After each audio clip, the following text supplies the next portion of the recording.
Buenas tardes a todos, sean bienvenidos a esta su iglesia Vida Nueva Acapulco. Gracias a Dios que un domingo más podemos llegar hasta tus hogares a través de los medios y redes sociales que Dios nos ha provisto, y también sean bienvenidos todos los que están aquí presentes. Y el día de hoy pues vamos a continuar, estamos con el estudio expositivo, la predicación expositiva de la primera carta de Juan, y vamos a continuar ahí en la primera carta de Juan. Estamos en el capítulo 2. Pero antes de continuar, quiero pedirte un favor. Vamos a orar, ¿va? Ayúdame a orar para que sea Dios con nosotros y su Espíritu haciendo su obra. Vamos a orar. Padre, Señor, te damos muchas gracias. Gracias por permitirnos estar aquí este domingo con toda la libertad de poder escuchar tu palabra, de poder predicar de tu palabra. Te pedimos que tu Espíritu haga algo en nosotros, Señor, haga algo en nuestro entendimiento y lo transforme, que haga esa operación de corazón abierto para quitar el corazón de piedra y ponernos un corazón de carne, y poder guardar tus estatutos, poder venir a conocerte, poder ver las cosas como realmente son, que podamos ser sacados de las tinieblas a la luz. Y no es cualquier luz, es tu luz admirable. Abre nuestro entendimiento para poder recibir tu palabra. Dispón nuestro corazón y quita toda distracción de nosotros. Te lo pedimos en el nombre de Jesús. Amén. Amén. Y pues estamos ahí en la la primera carta de Juan, capítulo 2. Y hoy vamos a estudiar los versículos del 3 al 6. Y el sermón de hoy tiene como título, en forma de pregunta: ¿conoces a Cristo? Si te hicieran esta pregunta, ¿qué dirías? Mira, es muy común, de verdad, pero muy común, que las personas, cuando hablamos de Dios y del conocimiento de Dios, lo primero que escuchamos es: sí, yo creo en Dios. Y a esta pregunta recibimos una respuesta totalmente segura, firme y confiada, y nos dicen: sí, conozco a Cristo. Igual que muchos aquí, ¿no? Cuando te hice la pregunta, tú también me dirías: sí, yo también conozco a Cristo. Ok, eso es algo muy interesante, porque primero tendríamos que hacernos otra pregunta: ¿cómo podemos conocer a alguien que no se nos ha presentado? ¿Cómo podemos conocerlo? Definitivamente, mira, ni siquiera describirlo, ¿no? Para describirlo a alguien que no conozco, alguien, número uno, tendría que venir a decirme algo de él, y tendríamos que tener cuidado ahí, poner mucha atención, porque o podría decirnos verdad o podría decirnos mentira, ¿no? De acuerdo a su percepción. Y número dos, que sería la más segura, es que la misma persona viniera a decirnos de sí lo que es, ¿no? Y entonces ya podríamos describir a una persona. Pero sin eso, definitivamente no podemos ni describirla, y mucho menos podríamos decir que lo conocemos. Y ese es un problema que tenemos actualmente, ¿no? Que esta palabra conocemos, y yo te digo: ¿conoces a Cuauhtémoc Blanco? Todos me dirían: sí. La realidad es que no lo conocemos. Tenemos información de quién es Cuauhtémoc Blanco. Sabemos porque hemos visto quién es Cuauhtémoc Blanco, no es una figura pública. Como si yo te preguntara de cualquier otra figura, ¿no? Si yo te pregunto de un artista, Brad Pitt, creo que todos lo conocemos, y todos podríamos decir: lo conocemos. No lo conocemos, sabemos también de él, ¿sí? De Hitler, sabemos de Hitler, pero la realidad es que no los conocemos. Tenemos información no revelada por ellos, sino por todos los medios que podamos tener, ya sean personales, en cuanto a seres humanos que nos hayan platicado de ello, escolares, informativos en internet.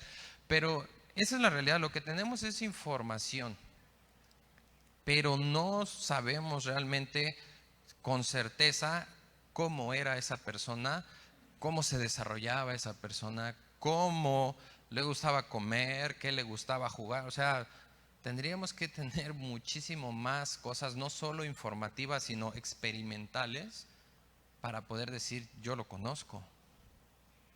Ese es el verdadero significado de la palabra conocer. Pero muchísimas palabras, nos predicaba hace unas semanas el pastor Gerardo, que muchas palabras se han desvirtuado por toda la corrupción que tenemos, por cómo nuestra mente ha ido, de verdad, en lugar de mejorando, pues va empeorando, ¿no? Entonces es muy triste todo esto. Y esto nos lleva a una conclusión: saber o ser conscientes de la realidad de un Dios no significa que conocemos a Dios. Saber y ser conscientes de la realidad de Jesús, de Cristo, tampoco significa que conocemos a Cristo. Esa es la realidad, esa es la conclusión a la cual podemos llegar. Y nosotros tenemos algo sumamente valioso, la Biblia. Para poder nosotros conocer a Cristo, conocer a Dios, necesitamos, y es de suma importancia y vitalidad, la Biblia, porque en este libro, hermanos, no es un libro, y amigos que nos visitan, de literatura, no es un libro de fábula, es un libro que emana vida. Y esa vida es emanada porque Dios, el dador de la vida, nos revela quién es Él, para tu bien y para el mío. Y esto es lo que tú y yo necesitamos tener muy cerca de nosotros. La Biblia. Es necesario tener la Biblia para nosotros entonces poder decir que conocemos a Dios, poder dar algún dato de Dios, porque qué peligroso es hablar, describir o decir que conozco a Dios sin tener este fundamento. Porque ahí es donde se levantan un montón de herejías, un montón de perdiciones y además arrastramos a un montón de personas en ese río caudulento y de muerte. Entonces nosotros necesitamos la Biblia para saber quién es Dios, pero no solo para saber quién es Dios, no solo para conocerlo, sino también necesitamos este libro para que nosotros con toda certeza podamos responder esa pregunta. Para saber con toda seguridad si conocemos o no conocemos a Cristo. Y acompáñame ahí a primera de Juan 2, estamos ahí. Vamos a leer los versículos del 3 al 6. Y fíjate lo que nos dice el apóstol Juan. Primera de Juan 2, versículos del 3 al 6, dice la palabra de Dios. Y en esto sabemos que nosotros le conocemos si guardamos sus mandamientos. Y el que dice, yo le conozco y no guarda sus mandamientos, el tal es mentiroso y la verdad no está en él. Pero el que guarda su palabra, en este verdaderamente el amor de Dios se ha perfeccionado. Por esto sabemos que estamos en él. El que dice que permanece en él, debe hacer lo que él quiera. ¿Qué dice ahí al final? Debe andar como él anduvo. Creo que sin profundizar mucho, nos queda claro, ¿verdad?, que es poder responder, conozco a Cristo. Y la verdad es que pues tenemos problemas, ¿no? Tenemos problemas porque no podríamos completar nada de esto, sinceramente. Y el apóstol Juan, recordando que esta carta es un test, una prueba espiritual para todo creyente, para saber cómo está su fe o en dónde está su fe. Y una de estas pruebas, ya vimos en los versículos anteriores, que nos daba dos pruebas doctrinales básicas. Número uno, la certeza de quién es Dios. Dios es luz y en Él no existen tinieblas. Número dos, la certeza de que en ti y en mí hay pecado y va a haber pecado hasta que Cristo venga. Y el que dice que no tiene pecado es mentiroso. Esas son dos certezas doctrinales que tú y yo tenemos que tener. Y no cambia, no cambia. Y muchas personas no les gusta, muchas personas se ofenden, muchas personas hasta se burlan, ¿no? Cuando hablamos de la palabra pecado. Pero la realidad es que Dios llama las cosas por su nombre y es pecado. Y pecado es todo aquello que transgrede la ley de Dios. Todo lo que rompe el mandamiento de Dios es pecado. Y el mandamiento nosotros no podemos, mira, nosotros lo podemos ver hoy actualmente en nuestro sistema judicial. Tú puedes echarte un clavado en la Constitución Política de los Estados Unidos, en la ley del trabajo, en la ley de los derechos humanos, y vas a ver que un montón de leyes están una sobre otra y no existe ni un equilibrio. Y todos los días, bueno, no todos los días, pero sí muy frecuentemente lo vivimos en Acapulco y aquí en la Diana, bien cerquita, ¿verdad?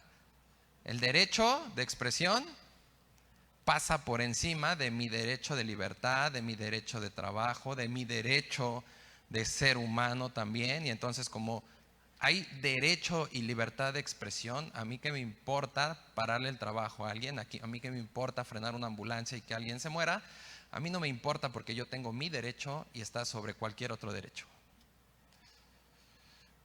Nosotros no tenemos la capacidad de establecer leyes ecuánimes, leyes perfectas, que estén equilibradas. Eso solo lo hace Dios.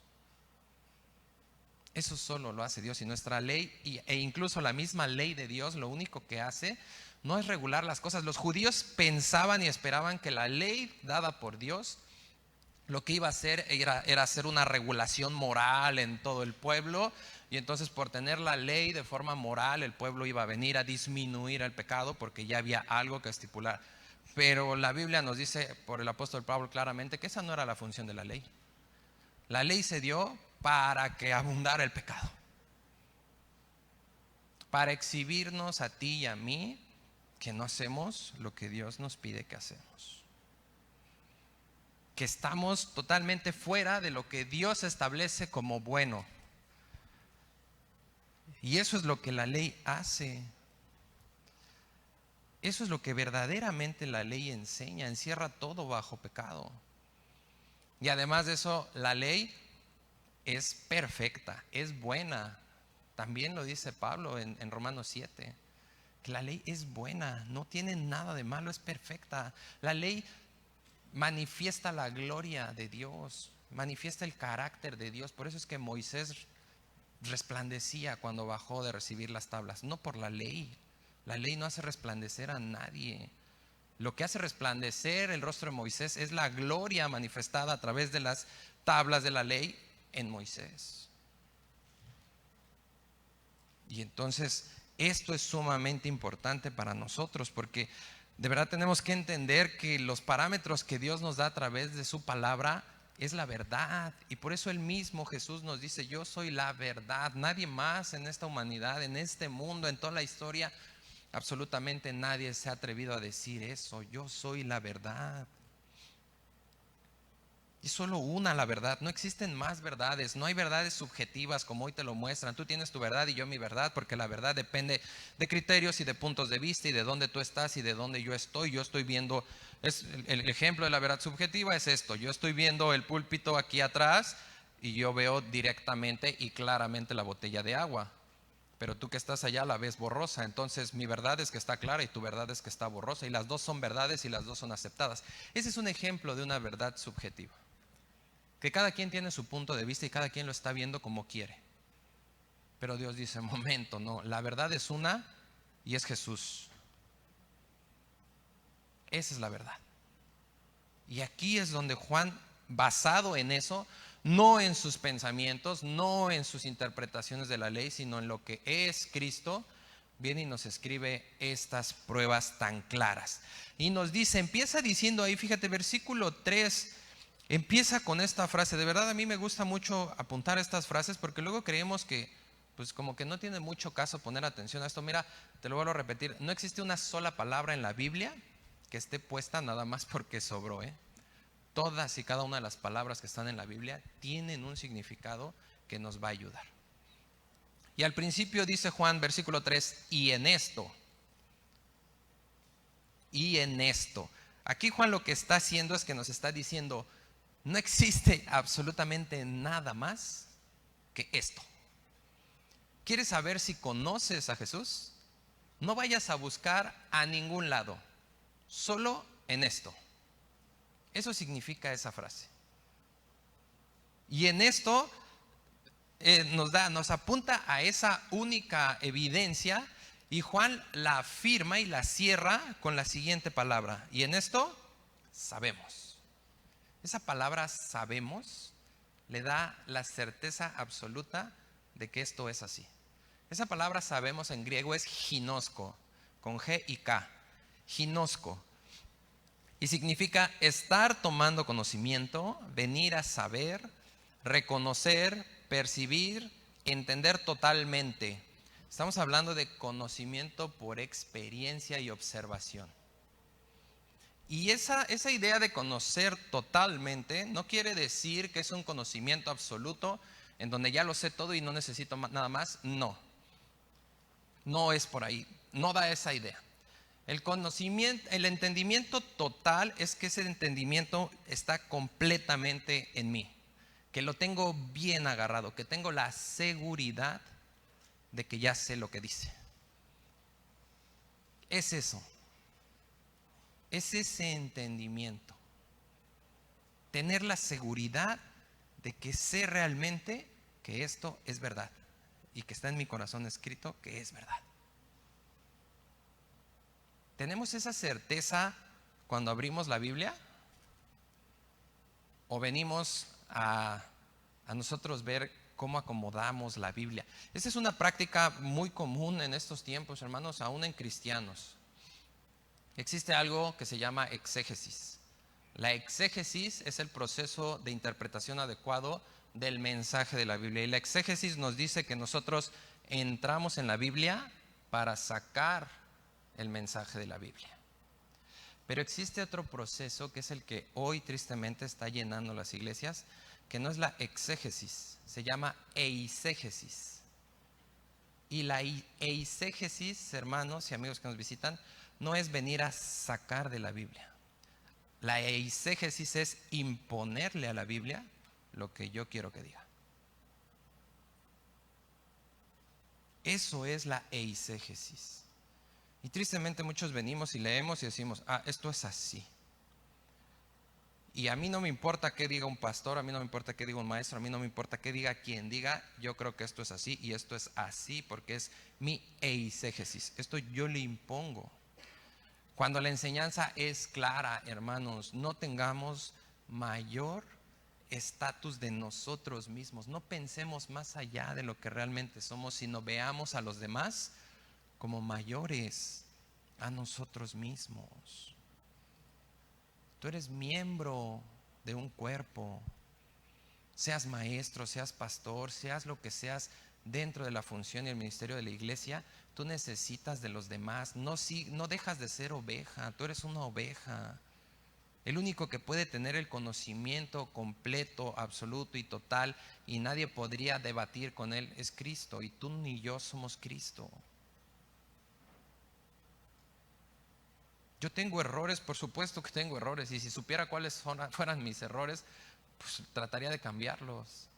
Pero yo no sé cuáles son mis errores, por eso es que necesito de ustedes. Por eso es que Pablo en Hechos 20, cuando se despide de la iglesia de Éfeso, le dice, cuídense unos de otros, cuídense entre ustedes. Por eso hay un grupo de líderes en una iglesia, incluso en iglesias que crecen demasiado, se forma un equipo pastoral y entre ellos se pastorean. Y necesitamos unos de otros para guiarnos. Con facilidad somos confundidos y somos envanecidos por el conocimiento que supuestamente creemos tener. No somos, Leslie lo dijo muy bien hace rato, no somos más que nadie. No porque yo esté aquí hablando soy más que ustedes o sé más que ustedes. Por supuesto que no. Aquí todos nos necesitamos. Aquí todos nos necesitamos, hermanos, y nosotros tenemos que conocer esto. De eso se trata, de realmente conocer absolutamente todo, entenderlo, tener la seguridad de que entiendo que la Biblia es lo que me es, lo que es porque es Dios quien me lo dice. Y que yo no puedo aceptar unas cosas y otras no, otras debatir y decir, no, yo creo que eso no es, no, espérame, no es tú crees. Es ¿qué dice Dios? Eso decía Abraham Lincoln, no importa lo que tú pienses o lo que yo piense, lo que importa es lo que Dios dice. Eso es lo que importa. Y Dios nos dice que no podemos subirnos unos sobre otros, sino que tenemos que funcionar juntos. Nunca llevas un brazo así y el otro así cuando vas caminando. O sea, sí nos veríamos bien raritos, ¿no? Absolutamente no, todo el cuerpo va funcionando correctamente y si un brazo tiene que estar atrás y el otro adelante, no se queja el que está atrás porque va atrás, ni se cree más el que está adelante porque va adelante. Les toca ese lugar porque es necesario para que el cuerpo avance y funcione.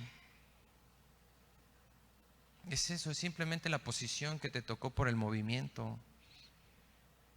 Pero aquí el que vale y el que es glorificado y el que es digno de toda gloria y honra es Cristo. Y a este es al que tenemos que conocer y tenemos que tener este conocimiento que además de que no significa que ya lo sé todo, sino que tengo la seguridad, también significa que es una seguridad o un conocimiento de esa seguridad que continuamente va perseverando, va creciendo, va avanzando, no se queda ahí y listo, ya sé que esto es verdad, qué bueno, no, ya sé que es verdad y continúo avanzando para saber qué más dice. Y esto lo vemos en Oseas 6. Acompáñame a Oseas. Está delantito del libro de Daniel, Oseas, capítulo 6, versículo 3. Y esta es una profecía que habla del futuro reino milenial. Y fíjate lo que habla Oseas acerca de una profecía por cumplirse. Dice, y conocemos y proseguiremos en conocer a Jehová. Lo mismo que nos dice aquí Juan. Fíjate lo que nos dice Juan. Dice, y en esto sabemos que nosotros le conocemos. Ese sabemos que nosotros le conocemos, saber y conocer, es exactamente la misma palabra, ginosco. Y aquí en Oseas, nosotros conoceremos y proseguiremos en conocer a Jehová. Conoceremos y conocer también es la misma palabra, pero no es ginosco, porque aquí no es griego, aquí está en hebreo. Y aquí es la palabra yadá. ¿Y yadá qué significa yadá? Saber, entender, comprender, conocer, reconocer, percibir. Exactamente lo mismo que ginosco. Es la misma seguridad, asegurarse al ver. Y no al ver con los ojos, sino al ver en cuanto a experimentar. Y esa palabra todavía hoy la utilizamos en cuanto a referirnos a experimentar. Cuando decimos, oye, ¿viste cómo le hizo? Pero no en cuanto a si nada más viste con tus ojos, sino que experimentaste lo que hizo. Usamos continuamente todavía esa palabra ver para hacer referencia a que acabo de experimentar algo. Y a eso se refiere. Estoy seguro de algo porque estoy experimentando esa verdad. Y estoy seguro de que esto es así porque empiezo a creer realmente lo que dice la Biblia. Trato de asegurarme en lo que dice la Biblia. Y este conocimiento no es un conocimiento por ejercicio intelectual, hermanos y amigos que nos visitan. Dios no quiere estimular nuestro intelecto. Y no conocemos a Dios por nuestro intelecto. Stephen Hawking, ¿llegaron a escuchar hablar de él? Él leía la Biblia. Él conocía lo que decía la Biblia acerca de Dios en su intelecto. Y en su intelecto luchó toda su vida contra Dios. No es por intelecto. No es por intelecto. Dios no nos llama al intelecto. Dios nos llama a un conocimiento vivencial. A que tú lo vivas. Y actualmente en el ambiente pedagógico, hermanos, está comprobado que cuando una enseñanza va acompañado de una vivencia que es sumamente impactante, queda más marcado el aprendizaje. Mi esposa y yo nos dedicamos a la enseñanza y recuerdo mucho que en una clase, yo daba áreas culturales en una escuela y en una clase de áreas culturales estábamos viendo zoología y en esa clase llevé un sapo vivo. Y los pequeños hasta el día de hoy se acuerdan de ese sapo vivo que llevé, ¿no? ¿Por qué? Porque esa vivencia les llevó a comprender todo lo que pude explicarles del sapo. Y ahí no queda en el intelecto, queda en el centro de su ser, lo que la Biblia llama el corazón. Cuando pasamos un momento triste, ¿no queda grabado en el corazón? Y ese momento no quiere decir que nuestro intelecto no haya razonado ese momento triste, sino que el momento vivencial impacta en lo profundo de nuestro ser y queda registrado en nuestra mente.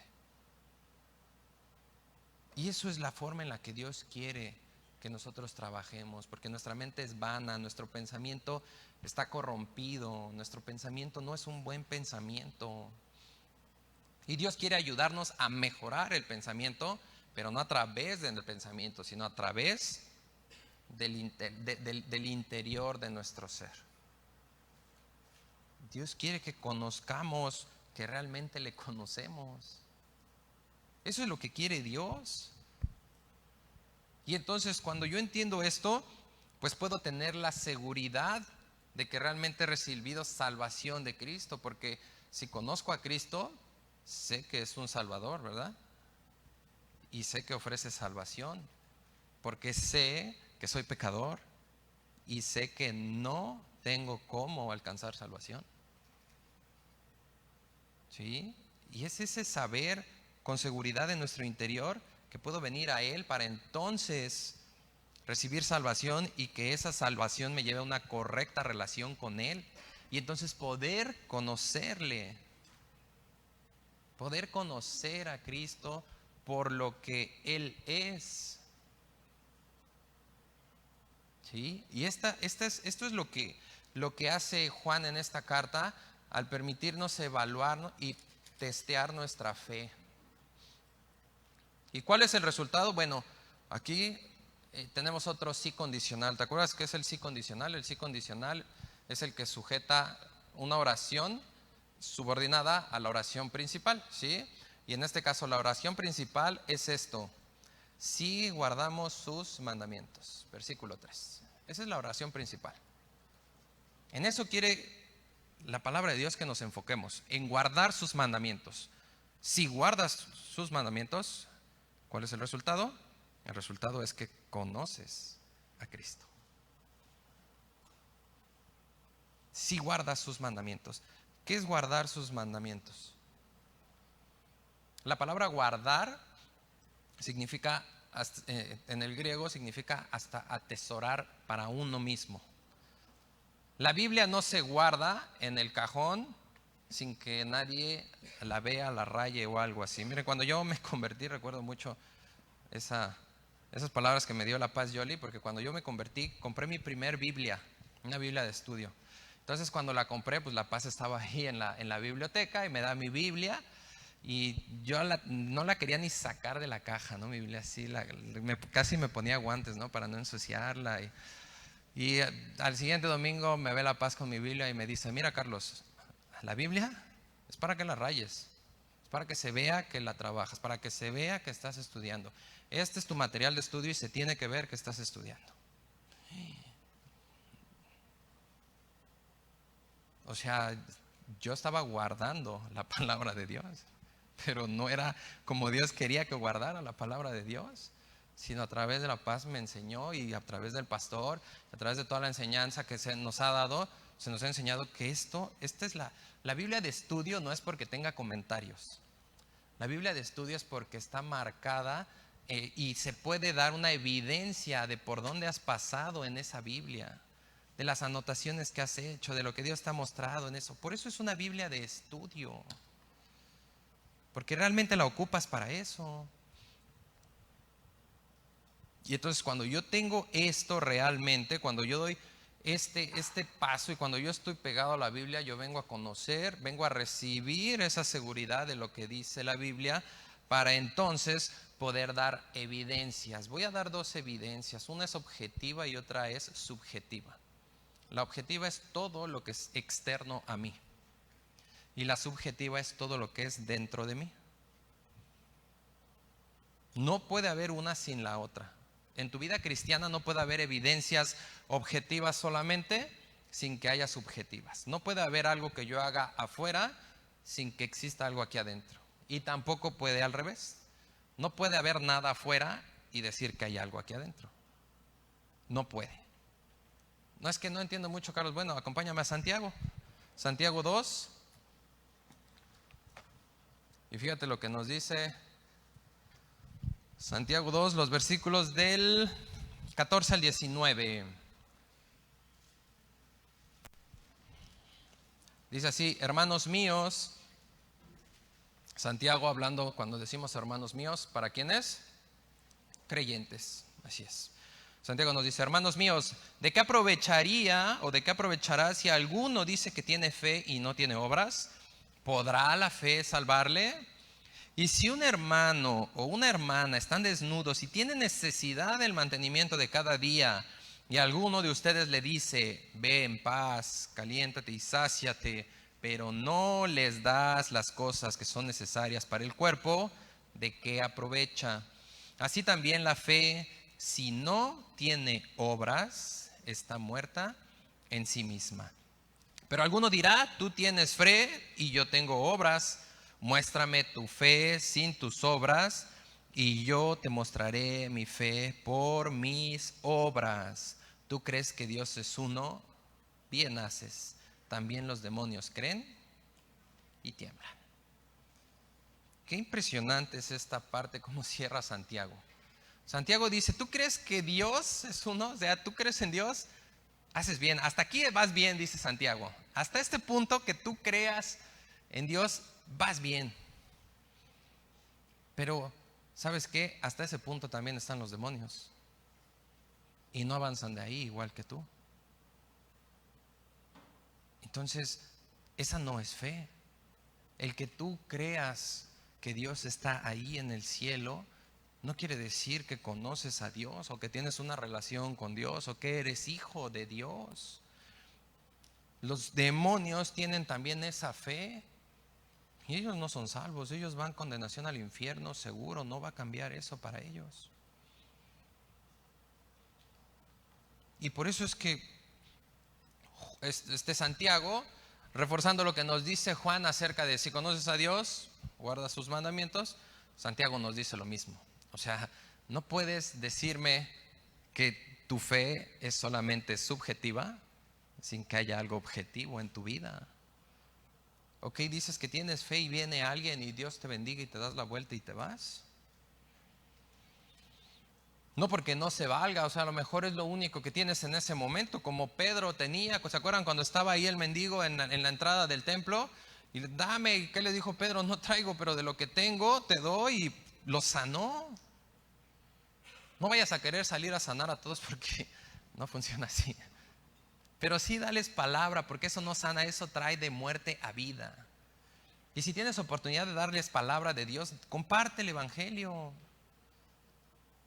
Pero si tienes el recurso para decir: bueno, además de que te presento a Cristo como Salvador, pues échate una torta como Elías para que te animes y creas. ¿Y de qué sirve nuestra fe sin nuestras obras? ¿De qué sirve decir: sí, yo creo, sí, yo soy, llevo 40 años de cristiano? Ok, sí, 40 años, pero 40 años sentado en la misma silla. Y 40 años peleando hasta la misma silla con los hermanos. O sea, ¿de qué nos sirve eso? ¿De qué nos sirve? Mis hermanos, la Biblia llama a esto un nuevo nacimiento. Nuestra naturaleza cambia, venimos y terminamos espiritualmente crucificados en la cruz cuando conocemos a Cristo, cuando conocemos que es Salvador, cuando recibimos esa salvación. La Biblia dice que somos crucificados junto con Cristo Jesús y que venimos a ser nuevas criaturas. Nacemos de nuevo. Y en esa nueva naturaleza que tenemos, esa nueva naturaleza tiene un corazón nuevo con el deseo de obedecer a Dios y con el poder en nuestra voluntad para poder decir ahora sí no al pecado, porque ya no soy esclavo del pecado, sino que ahora tengo la libertad de venir a obedecer a Cristo. Y entonces en eso puedo manifestar que conozco verdaderamente a Cristo. Porque dentro de mí ha habido un cambio que se manifiesta fuera de mí. Y esta es la evidencia y la prueba moral que Juan nos da en su carta. Juan nos dice: ok, ¿conoces a Cristo? Guarda sus mandamientos. Y lo podríamos poner en pregunta: ¿conoces a Cristo? ¿Guardas sus mandamientos? ¿Guardamos sus mandamientos? Esto es muy importante. Proclamar fe en Dios no me hace conocer a Dios. La proclamación de fe, la proclamación de ser cristiano, no me vuelve cristiano. Mira, Matthew Henry en su comentario hace esta pregunta acerca de este pasaje precisamente. Y dice Matthew Henry: ¿qué conocimiento de Cristo puede ser aquel que no ve que Él es digno de toda nuestra obediencia? O sea, tú no conoces al Cristo de la Biblia si tú no crees que Él es digno de toda tu obediencia. Y si no lo has conocido es porque no has venido a Él en arrepentimiento y fe. No lo has recibido realmente como tu Salvador. Y acerca de esto, Pablo también nos escribe. Fíjate, vamos a 2 Corintios 13:5. 2 Corintios capítulo 13, versículo 5. Y fíjate lo que nos dice Pablo acerca de esto. Pablo batallando con la iglesia que más batalló en todo su ministerio, la iglesia de Corinto, una iglesia sumamente necia, una iglesia que todo el tiempo se levantaba contra él, que estaban entrando un montón de pensamientos, que despreciaban a Pablo porque él era pobre, y la enseñanza era que por ser pobre Dios no estaba con él, que para que Dios esté contigo tienes que ser rico, no tiene que haber problemas, no tienes que sufrir. Y eso suena a algo de la actualidad, ¿no? Esa enseñanza sigue, hermanos. Pero Pablo, ¿qué les dijo a estos amigos despidiéndose? Pablo, ya que está terminando esta segunda carta, 2 Corintios 13:5, les dice lo siguiente: examínense a ustedes mismos si están en la fe. Pruébense a ustedes mismos. ¿O no se conocen a ustedes mismos que Jesús está en ustedes, a menos que estén reprobados? Mis hermanos, esto es muy, muy tremendo también. Esta palabra examínense es peirazo con Z. Peirazo en griego, y significa poner a prueba para conocer su verdadera naturaleza o carácter. Y entonces Pablo nos dice: ponte a prueba para que veas cuál es tu verdadera naturaleza. Si realmente has venido a la naturaleza que Dios te da como hijo de Dios, el cual ya no anda conforme a la carne, sino conforme al Espíritu. O si sigues de este lado, siendo amigo del mundo y poniéndote en enemistad con Dios, pero sí proclamando: yo soy cristiano. Judas lo hacía también, y no nada más decía que era cristiano, era apóstol y tenía la autoridad como apóstol y hacía milagros y predicaba la palabra de Dios. Pero si Judas hubiera hecho este examen a sí mismo, hubiera visto que estaba robándole a Cristo, que estaba mintiendo, que no había una sincera fe en Cristo, que no creía realmente que Él era el Mesías. Y esa es la prueba a la que Pablo nos anima a hacer: examinar nuestras vidas en busca de esas evidencias de salvación. Examina qué estás haciendo, hermano. Examina cómo ha cambiado tu vida, o si ha cambiado tu vida. ¿Qué es lo que estoy haciendo? ¿Cómo me visto? ¿Cómo veo? ¿Cómo hablo? ¿Hacia dónde me inclino? ¿Qué es lo que me gusta? ¿Sigo en lo mismo? ¿Sigo aferrado en mi pensamiento y en que yo estoy bien? ¿O realmente entiendo y tengo ese mismo sentir que hubo en Cristo Jesús, en el cual se despojó a sí mismo y, sin importarle ser igual a Dios, dejó eso a un lado para venir a hacerse hombre y humillarse a la muerte y muerte de cruz? ¿Existe esa humildad en mí? ¿Ya renuncié a lo que soy yo para solamente buscar a Cristo y que sea reflejado Cristo en mí? Y ahora alguien podría estar tal vez pensando: bueno, Carlos, es que pues ahora tenemos un problema, ¿no? La realidad es que tengo un problema muy grande, porque unas conferencias atrás tú nos predicabas pues que no existe nadie que no peque. Tú nos predicabas que, de hecho, poquito atrás, en el capítulo 2, versículo 1 de la primera carta de Juan, Juan dice: no pequen. Ese es el deseo de Juan: no pequen. Pero me dice: pero si pecas, apuntando a que seguramente voy a pecar. Juan me está diciendo que voy a pecar.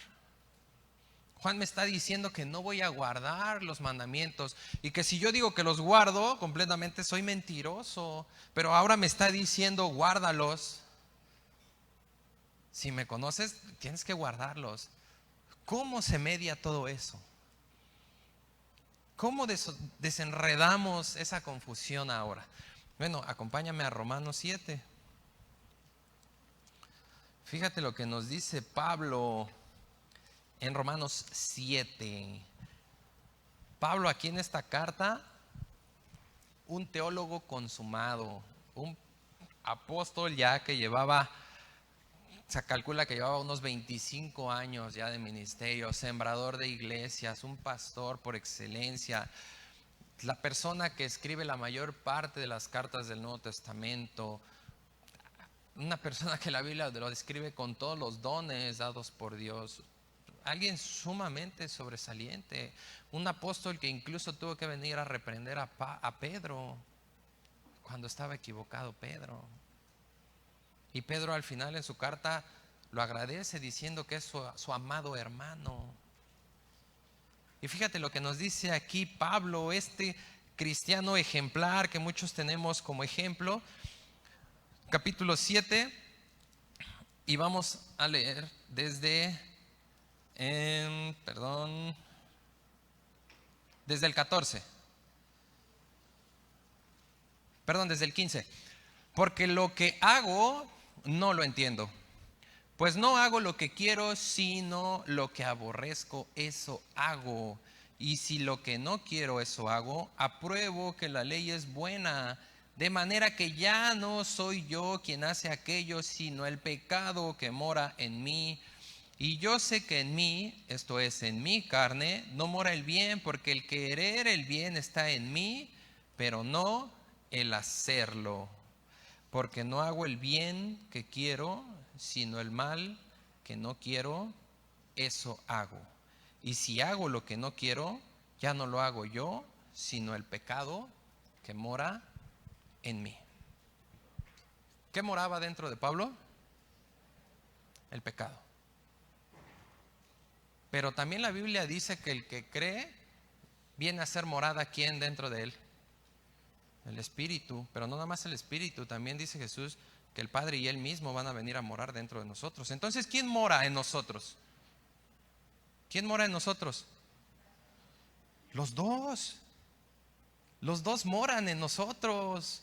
La naturaleza caída todavía está aquí adentro como un pecado residual, como un pecado remanente dentro de nosotros, pero también está Jesús dentro de nosotros.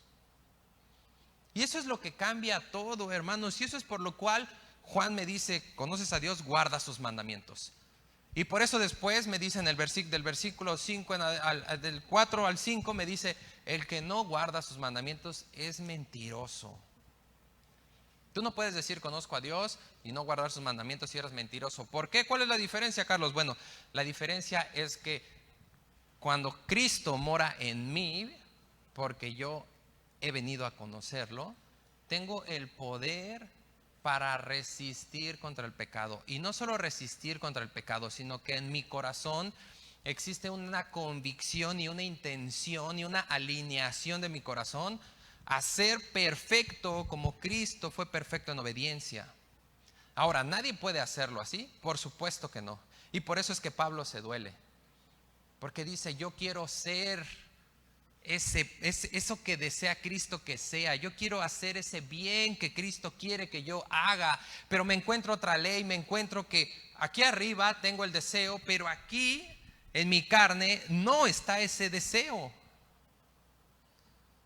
Y es una lucha que tú y yo vamos a llevar todo el tiempo, hermanos. Es una lucha que tú y yo vamos a continuar. Pero aquel que conoce a Cristo en su interior sabe que está luchando contra el pecado. Aunque aún es atractivo, aunque aún es seductor, aunque aún nos invita y sabemos que es placentero, dentro de nosotros hay una lucha por no hacerlo. Y cuando lo hacemos realmente nos duele y venimos de inmediato a los pies de Cristo a pedir perdón. a suplicarle que nos perdone, porque sabemos que hemos transgredido contra Él, no contra nadie más. Sabemos que Él es el que mora de nosotros y que estamos ofendiéndole, que estamos rompiendo otra vez su ley, cuando la Biblia me dice que yo soy nueva criatura, cuando con todo mi corazón estoy de acuerdo con lo que me dice Dios y creo lo que me dice Dios, pero por otro lado mi carne me lleva a hacer eso malo, pero yo vengo con toda la intención de mi corazón a pedirle a Dios que me perdone y que en mi debilidad su poder se perfeccione. Ese es el verdadero cristiano. Ese es el que conoce a Cristo. Y el que dice que lo conoce y no tiene esta lucha, hermano, tú no eres hermano. Tú no eres hermano. Si en ti no está esta lucha, en ti no está esta convicción, si tú puedes ir y pecar y venir los domingos y estar aquí, incluso servir, tú no eres hijo de Dios.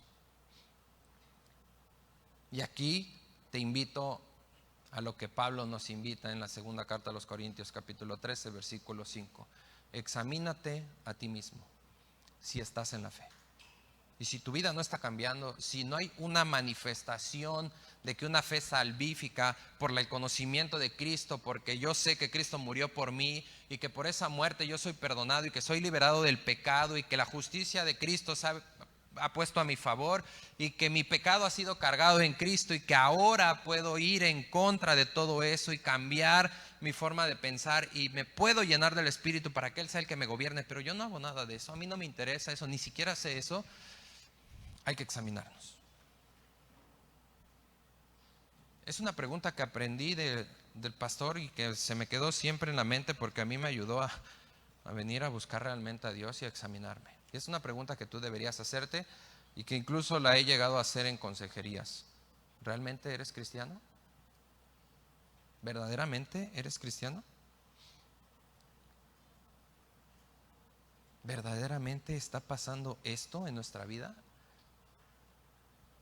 La fe en Cristo que nos lleva a conocer a Cristo y a obedecer a Cristo es una fe viva, no es una fe muerta, no es una fe de labios para afuera.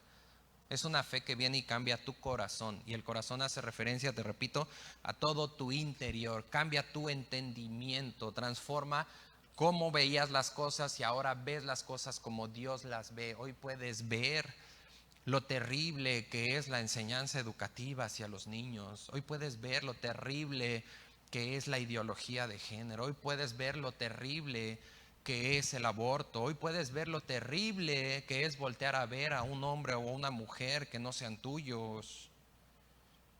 Y no solo lo puedes ver, luchas contra eso y no quieres hacer eso, aborreces eso. Y eso no te va a librar de hacerlo. Puedes llegar a caer, claro, porque ya vimos que hay esas dos naturalezas que están luchando. Pero sí te puedo decir con toda confianza que mayor es el que está con nosotros que el que está en el mundo.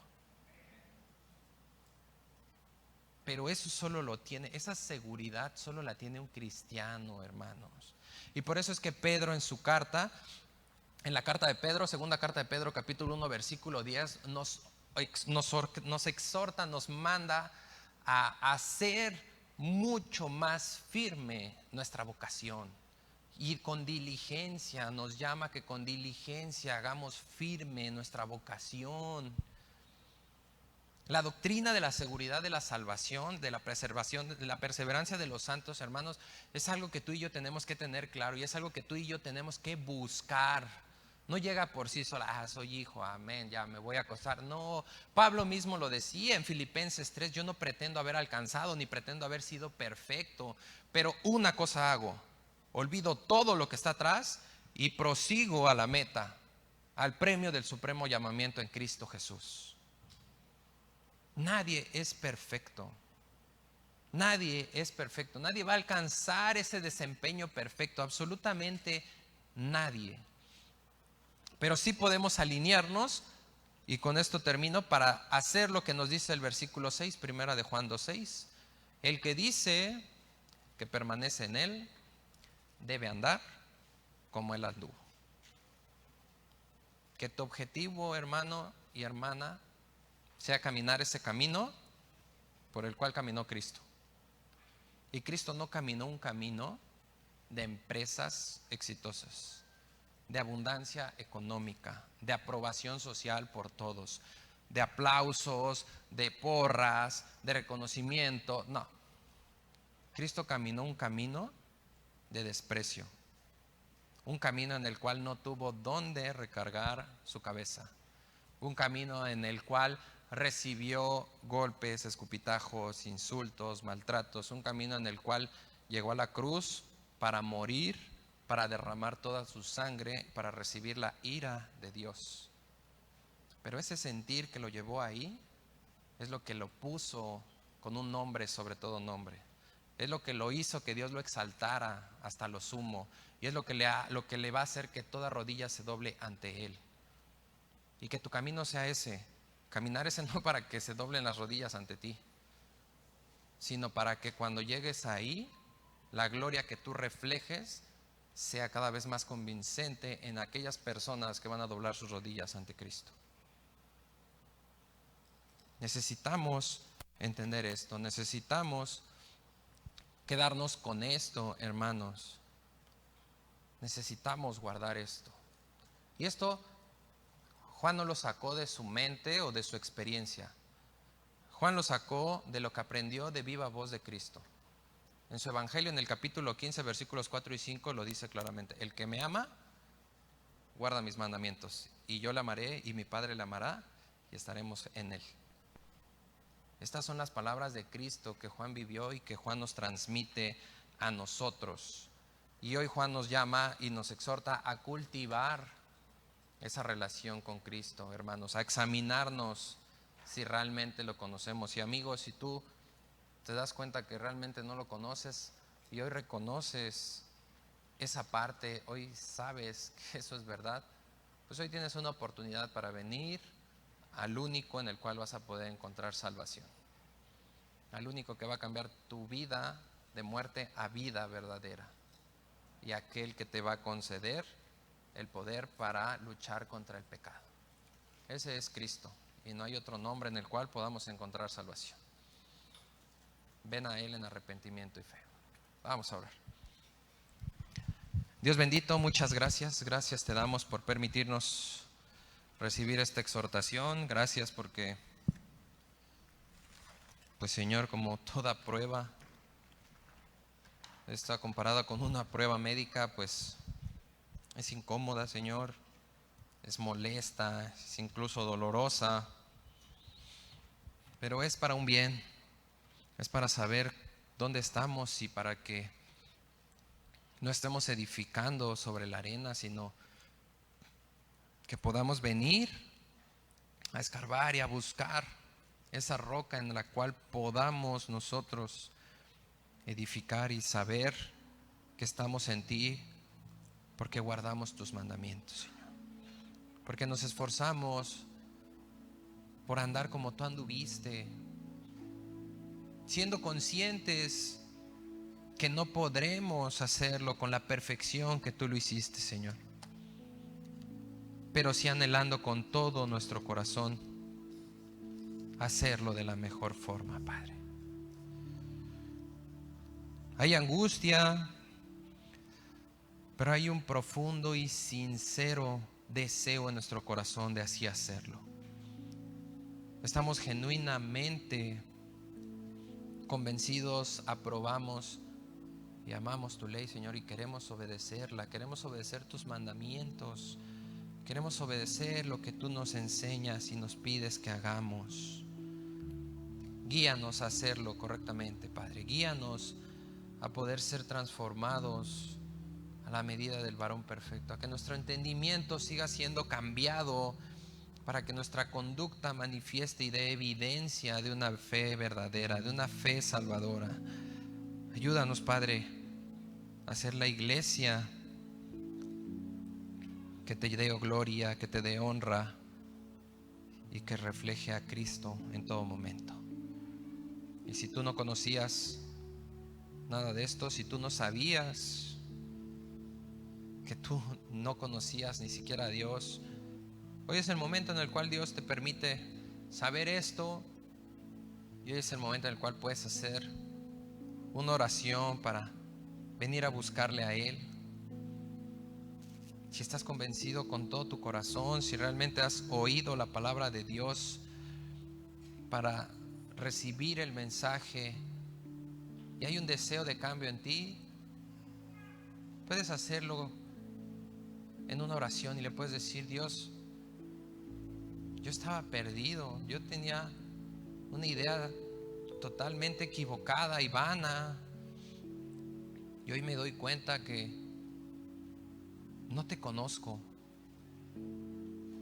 Tal vez me he quejado de ti, o tal vez he dicho que sí te conozco, pero hoy la realidad es que no te conozco y no quiero que siga esto así. Hoy tengo realmente el deseo de conocerte y también el deseo de reconocer que en mí no hay nada para poder hacerlo. Hoy creo que solamente a través de la fe en tu Hijo Jesús, por ese sacrificio que hizo por mí en la cruz, porque murió, porque fue sepultado y al tercer día se levantó de los muertos. Hoy yo creo en ese sacrificio y por eso es que hoy vengo a pedirte perdón y a suplicarte la salvación de mi vida. Vengo en arrepentimiento y fe, creo en tu Hijo y te pido que no solo sea mi salvación, sino que sea mi Señor, que pueda conocer ese señorío y que pueda guardar tus mandamientos y dar evidencia de que realmente ha habido un cambio interno que se manifiesta en lo externo. Te recibo como mi Salvador, en el nombre de Jesús. Amén. Amén, amén. Y antes de despedirme, quiero hacerte una pregunta. Si tú nunca habías, más bien quiero pedirte algo. Si tú nunca habías hecho esta oración y hoy con todo tu corazón decidiste hacer esta oración, quiero pedirte un favor, quiero que levantes tu mano. Queremos conocerte, queremos darte la bienvenida, acercarnos a ti. Dios le bendiga. Dios le bendiga. Gracias a Dios. ¿Alguien más hizo esta oración con todo su corazón, tratando de buscar el conocimiento verdadero de Cristo? ¿Alguien más? Ok, si allá en las redes sociales tú hiciste esta oración, escríbenos y nos vamos a poner en contacto contigo y que Dios les bendiga.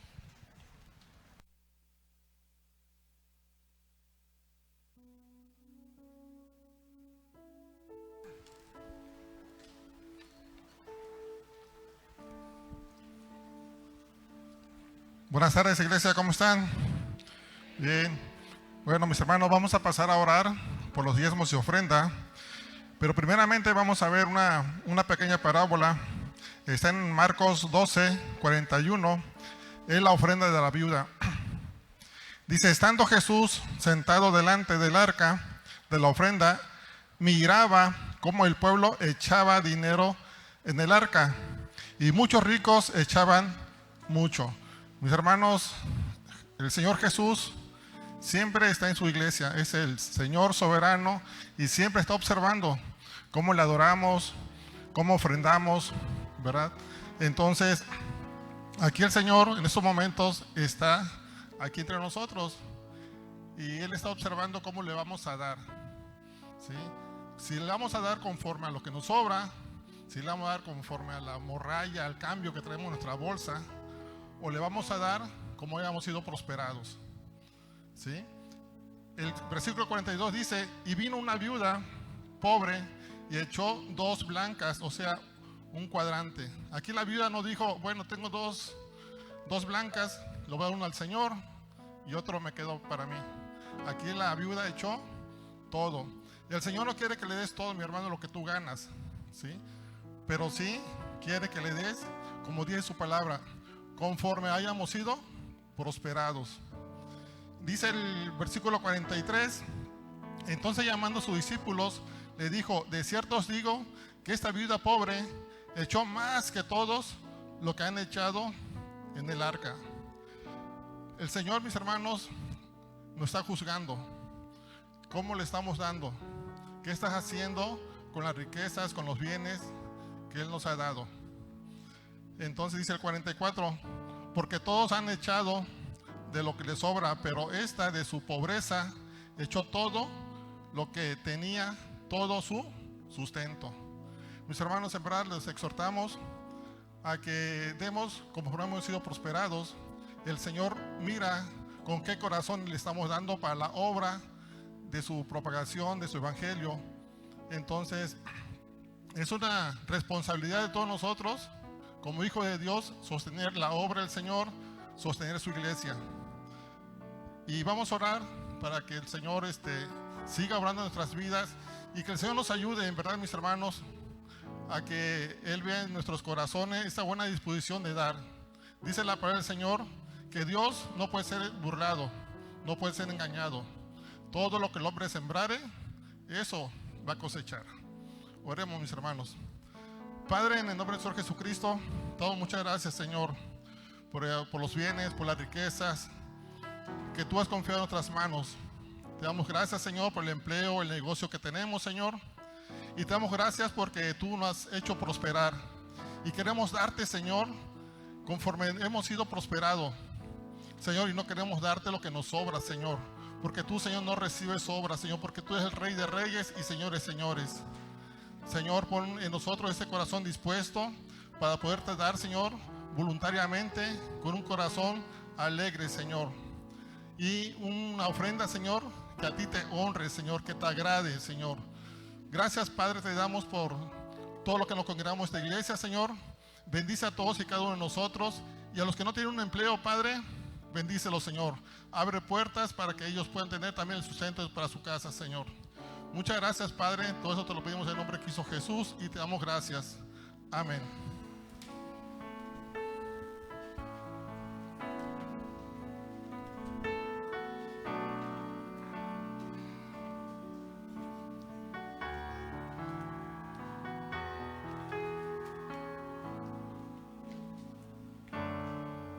Señor es mi pastor,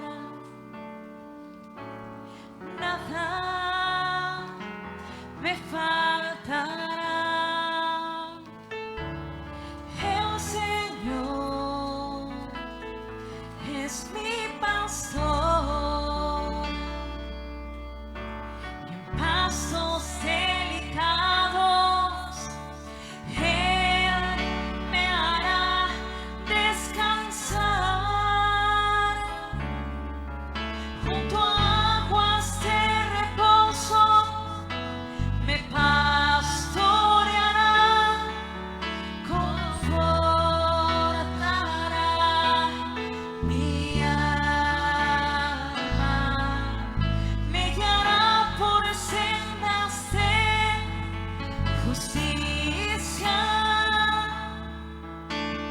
por amor de su nombre.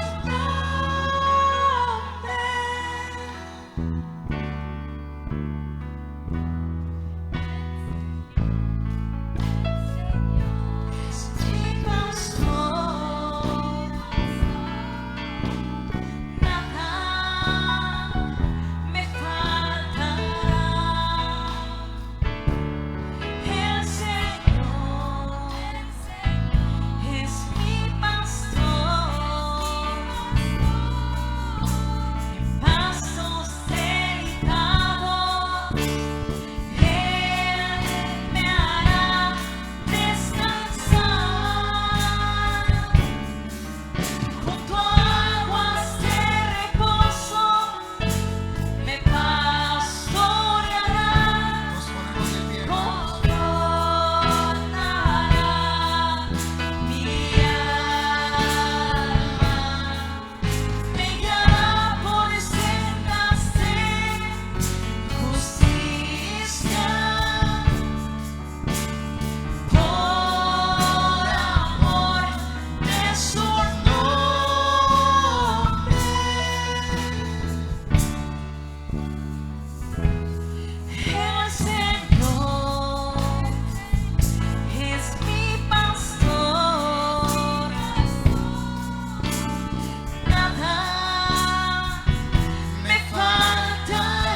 alta en su presencia.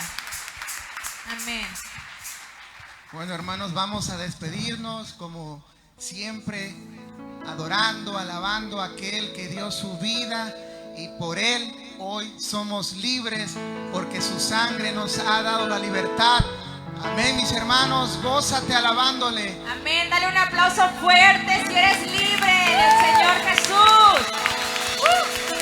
Vamos a cantar todos juntos. Libre, yo soy libre. Las cadenas del pecado han sido rotas. Libre,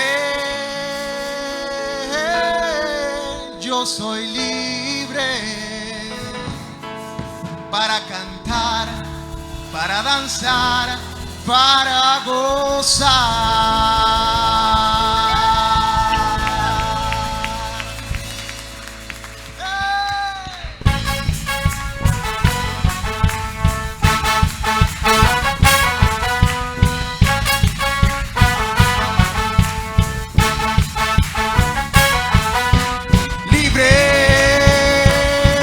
Yo soy libre, las cadenas del pecado han sido rotas. Libre, yo soy libre. ¿Para qué? Para cantar, para danzar, para gozar. Libre, libre, yo soy libre. Las cadenas del pecado han sido rotas. Libre, yo soy libre. ¿Para qué? Para cantar, para danzar, para gozar. He vencido al enemigo. Por la sangre de Jesucristo yo soy libre. He vencido al enemigo. Por la sangre de Jesucristo yo soy libre. ¡Cántalo! Libre, yo soy libre. Las cadenas del pecado han sido rotas. Libre, yo soy libre. ¿Para qué, mi hermano? Para cantar, para danzar, para gozar. He vencido